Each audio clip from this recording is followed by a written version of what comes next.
तुमच्याकडे जे आहे ते तुम्ही मला काय करा, देऊन टाका, नाहीतर मी तुम्हाला मारून टाकल. कोणाला म्हणताय?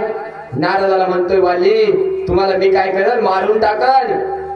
पण नारद म्हणताय अरे वाल्या तुला देण्यासारखं माझ्याकडे काहीच नाही, पण मी तुला एक देऊ शकतो, राम नामाचा जप तुला देऊ शकतो, ते तुझ्या जीवनाचं कल्याण करेल. अरे हे काय? अरे मला काही सांगू नका. राम नावाने कुठं धन भेटत असतं का? अरे राम नाव घेतल्यानंतर कुठं जीवनाचं कल्याण होत असतं का? कारण त्याला माहित नव्हतं रामाचं नाव.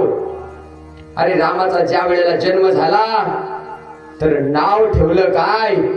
अरे श्रीराम. का ठेवलं नाव? अरे जगाला आराम भेटावा म्हणून त्या देवाचं नाव ठेवलं श्रीराम. आपलं नाव आहे गंगाधर, आंघोळले महिनाभर,